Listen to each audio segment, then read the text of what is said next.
It is not personal. It is profitable. Why are they doing this to me? If you are dealing with a toxic manager, I know that you have asked that question. And here is the straight answer. It is not personal. It is profitable. And by this, I don't just mean that it's about money. It is about productivity. It's about being efficient. Because intimidation and pressure is so much quicker than trying to coach someone. So why do they keep on doing it? Because it works on you.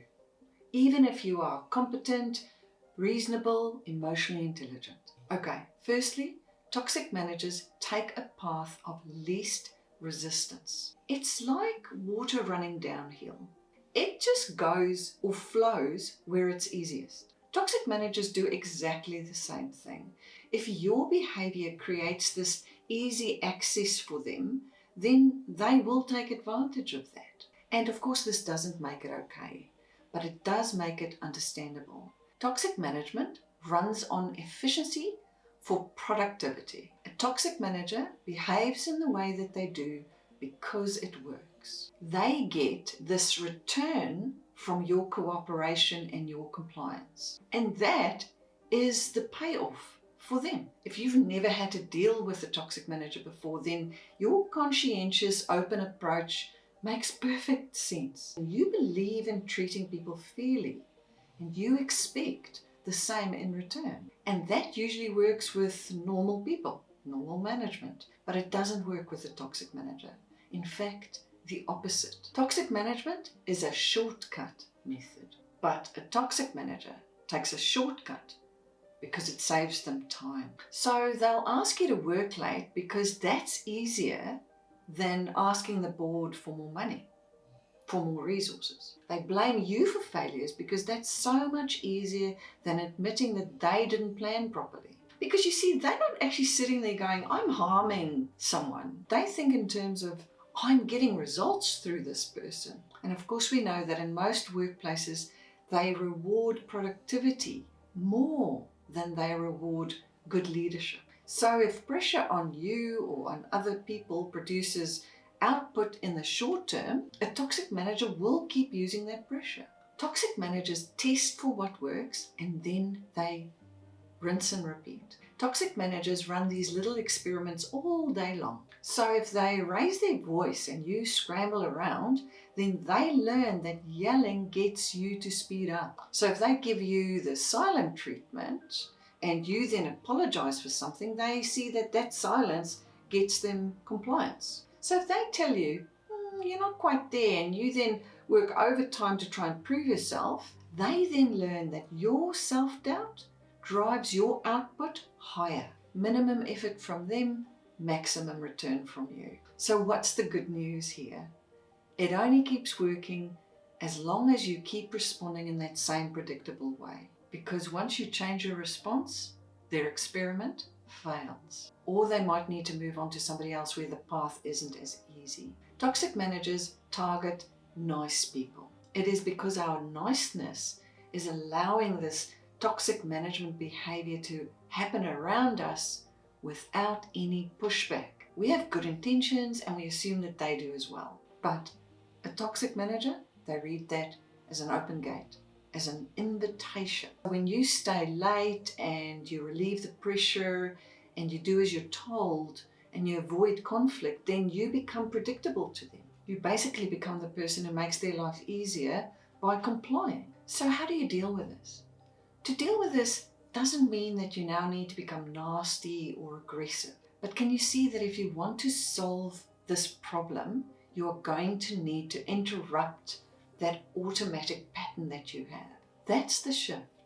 Because we want to get to a place where our niceness can stop being this tool that they use against us. Because you can see that once that gate is open, once they have access, they will just keep walking through there over and over again because they get what they want. Their corporate mask hides manipulation. Because they keep using this professional sounding language while they continue to manipulate us. And they can dress it up.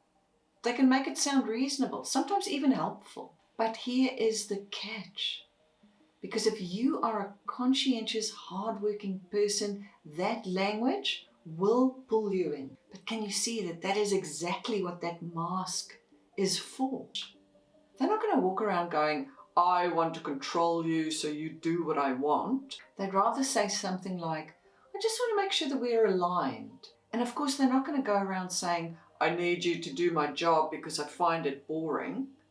They're rather going to go, hey, this is a great stretch opportunity for you. And of course, they're not going to go, I messed up and I need a scapegoat. They are rather going to say, we need accountability from you and the team. That's their trick. Because their words sound perfectly professional and credible, so we go and meet them at that point. Because after all, we are team players. We do our part. But with a toxic manager, you are inadvertently giving them this cover to hide behind. So corporate gaslighting shows up subtly and it turns that spotlight onto you. You're being too sensitive. You've misunderstood. That's not what I meant. You look tired and stressed. Are you okay? Or something like, we're all under pressure. So that toxic manager will very quickly shift the focus from what they did to what's wrong with you. So all the while we're trying to sound like this really calm professional person so we don't get labeled as difficult. Because being labeled as difficult is something we just cannot stand. They get control, you go quiet, and they get compliance. So the key I want you to remember here is, it is not about you. It is all about efficiency and productivity. And I'm saying that again and again because you keep asking, why is this happening to me? You are taking this personally, right? As anyone would. And most of the time, the toxic manager is just chasing efficiency because modern workplaces reward that kind of output. They praise productivity. Unfortunately, even when the leadership behind all of that is extremely poor. So that's why motive matters. And then hopefully we can see it for what it is. It's a strategy. It serves them and it costs you. And that helps us get back into solution mode. Then we are no longer operating at the level of the problem. We start operating at the level of the solution. And it's when we can do that that we can name the problem that we have and we can start deciding what to do. And then lastly, there's this hero complex. One of the most dangerous delusions that most toxic managers have is that they're actually the hero of the story. They see themselves as this really high standards leader. In their mind, they're not undermining your confidence and blocking your progress. They think that they are coaching you.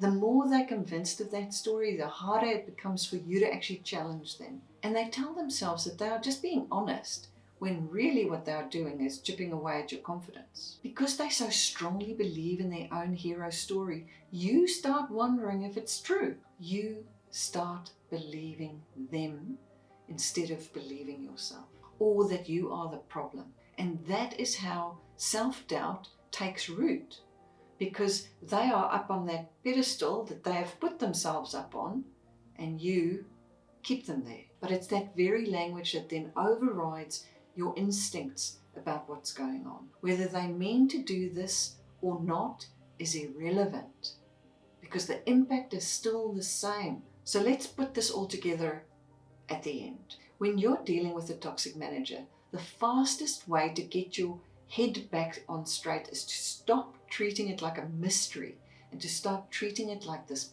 They do what works, and it is sometimes that simple. They hide behind this professional language, and then sometimes they genuinely believe their own story while they slowly grind away at your confidence. And that is why I keep coming back to motive. When we understand this payoff that they get, we stop getting blindsided by it, and we stop feeling it's personal. And then we can stop making ourselves to be the problem. So we can start naming what is actually happening, stop being this path of non-resistance. Until next time.